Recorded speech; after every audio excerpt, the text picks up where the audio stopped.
booktube, this is Kelly. Thank you so much for watching my channel, Books I'm Not Reading. Me and... Sorry about that. So I'm off today for the Thanksgiving holiday. Unfortunately, some white stuff outside has prevented me from going anywhere today, but hopefully by this time tomorrow, I will be with my family. And Jason, of course, but I thought I'm gonna take some lemons and make lemonade, and so I thought I would use this time to make some videos, and I want to do the 1001 Books tag, which was created by Sandy at Miss Reads a Lot, and I believe she tagged me actually in the original. So thank you so much, Sandy. This is a great original tag. So let's get into the prompts. 1001 lists. Do you follow any book lists? For those of you who are new to my channel, welcome. I'm so glad that you are here. If you've been following my channel for a while, you know that I do follow the Pulitzer Prize. I've read all the books that have won the Pulitzer Prize for fiction, or as it was previously called, the Pulitzer Prize for the novel. I have no intention of ever embarking on anything like that again. So just in case you were wondering, like, I'm never gonna take another prize list, or, you know, anything like that. I really admire Sandy for her 1001 books project challenge that she's given herself, but it is just not for me. So I've done my prize list and we're good. 1001 books. Approximately how many physical books do you currently own? I asked Jason because he does keep track. I think we're probably a little over 1,000 books, maybe approaching 1,100 books. But I'm gonna give you a brief tour of our library right quick. Okay, this is a brief tour of our library. These are the religious books. I apologize for the unsteady cam. Here is some of the overflow, and then this is nonfiction. And we go over here. So the mass market paperbacks are kind of crammed up there. Again, the shelves are really messy. So that's one bookcase there. That's probably the biggest bookcase we own. And then we go over here, wrap up Dickens. Some other books. There's the John le Carre books. Betsy Tacy, Henning Mankell. Now this bookcase is really messy because it's right next to my recliner, so I put all my stuff on there. And then we've got like the kind of coffee table books above. And then there's my chair, and then this is the poetry bookcase at the moment. So, and then there's Jason's chair, and then we go over here, and this is the really messy bookcase, so there's still fiction. There's Sarah Waters. Nick Hornby books are down there, so there's some critical books. Oh, and up above, there's some of the folio books and yarn. And then some film, and then we get into Plath, and then we get into Shakespeare, more Shakespeare, and then some biographies down there. So I hope that gives you a better sense of our library. There is a cupboard with children and young adult books as well. Okay. She also asked about ebooks, and I was so surprised by Sandy's answer to this because her physical TBR, or her physical books that she owns, are is like 300 or something, but she owns 2,000 ebooks. Guess how many ebooks we own? Big zero, no ebooks. So, and actually, neither Jason or I listen to audiobooks either, so there's nothing like that. 1,001 books read. Approximately how many books have you read in your lifetime? Okay, I don't know. I do keep track of, I think that was a follow-up question. I do keep track in a book journal, and I've been doing that since 1996. But since I looked on, I have 2 Goodreads accounts just because that makes my life complicated. But so for those, like the one that is related to the channel, which you can follow or friend me, the link is down below in the discussion notes.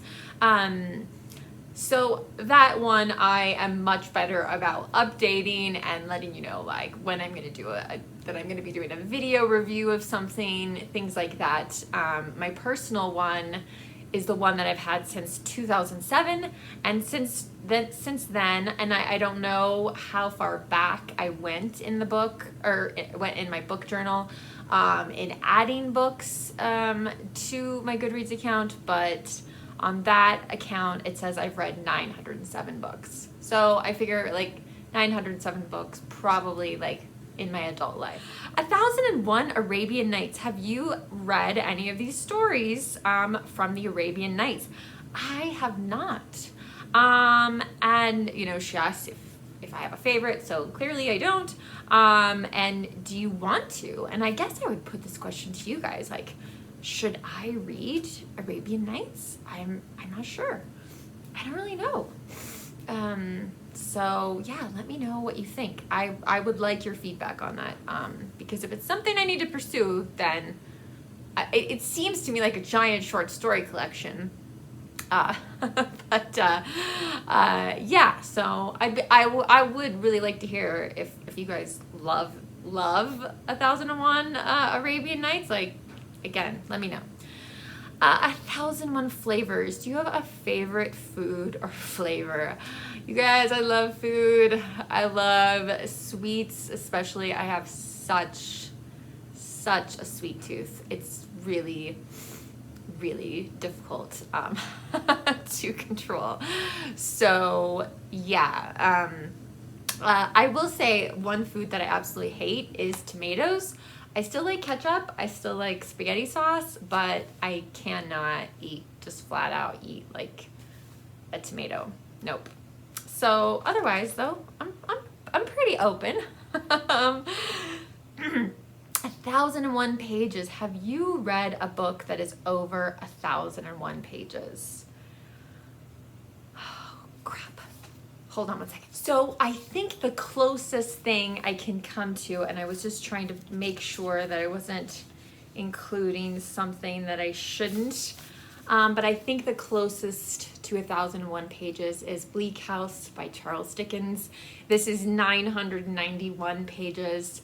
I did read Parade's End earlier this year, and that is 909 pages. So, but you know, I mean, some of the Pulitzers were pretty long. I don't remember any that were, I don't know if I've read any books that have exceeded 1,001 pages. I do really want to read Les Miserables by Victor Hugo, and that one might be over 1,000 pages. So, yeah, and The Count of Monte Cristo is another one I'd really like to read, and I know that our version at least is over 1,000 pages, or 1,001 pages. So yeah, I can definitely recommend Bleak House. Some people lately have been giving this book 4 stars, which is a little surprising to me, but I think this is an absolute masterpiece. Okay, let's see. 1,001 buckets. Do you have a non-bookish bucket list? And what is one thing on the list? So Just again, let you know a little bit more about me. I used to work for hospice, quality care at the end of life. It's not about the quantity of life, it's about the quality. I did not do anything medical.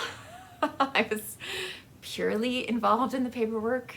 But I did interact with patients. I did interact a lot with people's families. And you know what? Like, guys, I've had such an amazing life. I have done things I never ever dreamed possible. I have seen Swan Lake performed at the Mariinsky Theater, where it debuted in St. Petersburg, Russia. Never in a million years growing up did I think that that was even within my grasp. I spent a summer living in New York City. I spent a year in Chicago. I spent a summer living in Lyon, France, and with a wonderful, wonderful family who had a cherry tree in the backyard. And every night in the summer, we would sit out on their picnic table, and you could literally, from where you were sitting, reach up and grab cherries, pull them off, and eat them. And that was like a little taste of heaven. I've seen the Eiffel Tower multiple times. I love the Eiffel Tower. So, you know what? It really has been a wonderful life, and I'm so grateful for that. So I do not have a bucket list, because believe me, my life is so like much richer than I ever expected it to be. Okay, 1001 numbers. Do you have a lucky number? 7. Kind of boring, but it's 7. I have no idea why, but that's what it is.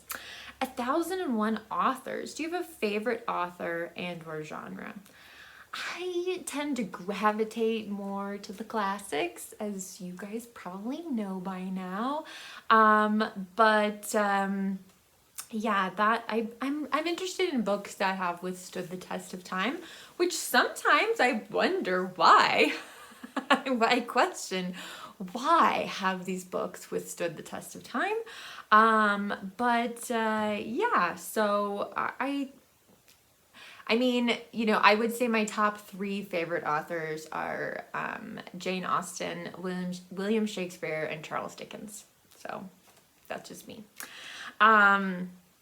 1001 activities. Do you have a favorite outdoor activity? Oh, Sandy, you're so cute. I like nature when it's in like maybe more of a controlled environment, where I'm not in charge of anything. And yeah, there's not a lot of, I'm a lazy outdoor person, and truthfully my backyard is full of delights, and the front yard as well, because as you know, if you've been watching the channel for a while, I do live in an area where there's wildlife. So let's see. Okay, 1001 book clubs, and Sandy was wanting to know if she should start 1001 book club related to her project of reading 1001 books before you die. And she was gonna do a book a month read-alongs, which, you know what, like, I had a book club for a portion of the time that I was doing the Pulitzer Project. It did really help me. On BookTube, I think it's a little bit different. I keep trying to encourage people to like let me know. Like, I need some time to know if an event is happening, if a read-along is happening. There's some people on BookTube I would really, really like to do some of those things with, but I always find out about it too late. So that is what it is. Okay. So Sandy, in her ambitious nature, also said to tag 10 plus 1 people. A lot of people have done this tag, so I apologize if I'm tagging you and you've already done this tag, but just gonna throw a few people out here and see in case they haven't done this tag yet. So Lukash from A Cruel Reader's Thesis, Kim at Middle of the Book March, Zena from Beating Around the Books, and Book Buds, which has created their own original tag recently that was very, very successful, and Mark Nash. And Mark, I know maybe you're not doing tags as much at the moment, but yeah, if you want to do this one, that would be great. Mark has done 94 tag videos, which is pretty impressive. I think, Mark, you should aspire for 100. You can do that by the end of the year, I'm sure. Anyway, thank you guys so much for watching. I'd love to hear your thoughts, your answers to some of these questions in the comments section down below. And thanks so much, Sandy, for tagging me in this video. Talk to you all soon. Remember to be kind to yourself and be kind to others. Bye.